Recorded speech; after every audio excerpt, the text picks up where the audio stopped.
اگر آپ کی کمپنی یا مؤسسہ ریڈ لسٹ میں ہے یعنی ریڈ کیٹیگری میں آ گیا ہے تو آپ پریشان ہیں۔ آپ کا کانٹریکٹ پورا نہ ہونے کی صورت میں یا اقامہ ابھی موجود ہونے کی صورت میں ٹرانسفر کیسے ممکن ہوگا، تو یہ ویڈیو آپ نے اینڈ تک ضرور دیکھنی ہے۔ اس کی تفصیلات آپ حضرات سے ہم شیئر کر دیتے ہیں۔ اگر آپ ہمارے چینل اکاؤنٹ کے اوپر نئے ہیں اور سعودی عرب کے لیبر قوانین کے بارے میں دلچسپی رکھتے ہیں تو اپنے بھائی کو فالو سبسکرائب بھی ضرور کر لیں۔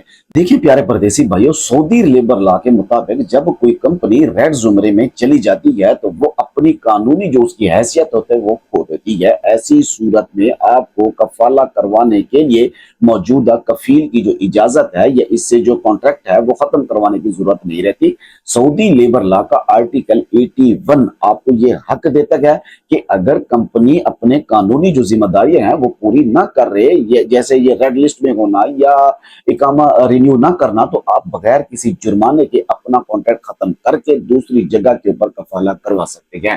سب سے پہلے آپ نے کیا کرنا ہے، کسی ایسی نئی کمپنی یا مؤسسے بات کرنی ہے جو گرین یا پلانٹینیم زمرے میں ضرور ہو۔ وہ آپ کو کیوا پلیٹ فارم کے ذریعے آپ کو ریکویسٹ بھیجیں گے۔ جب آپ اپنے کیوا اکاؤنٹ سے یہ ریکویسٹ ایکسپٹ کریں گے تو سسٹم آپ سے نوٹس پیریڈ کا مطالبہ نہیں کرے گا۔ آپ کا جو پرانا کانٹریکٹ ہوگا وہ اسی وقت ختم تصور کیا جائے گا اور آپ کا جو ٹرانسفر ہے، جو کفالہ ہے، وہ فوری طور کے اوپر نئی کمپنی میں پروسیس کر دیا جائے گا۔ یاد رکھیں پردیسی بھائیوں، اس پورے عمل میں آپ کو اپنی پرانی کمپنی سے کسی بھی ٹرمینیشن لیٹر یا این او سی کی ضرورت نہیں پڑتی، کیونکہ سسٹم خود جانتا ہے کہ آپ کی کمپنی جو ہے وہ ریڈ لسٹ میں ہے اور آپ کا وہاں رہنا قانونی طور کے اوپر ممکن نہیں ہے۔ بس آپ لوگ یقین بنا لیا کریں کہ آپ کے اقامے کے اوپر حروف نہ ہو اور آپ کا جو ریکارڈ ہے وہ بالکل کلیئر ہو۔ اس طریقے کے ذریعے آپ قانونی طور کے اوپر اپنا مستقبل محفوظ بنا سکتے ہیں۔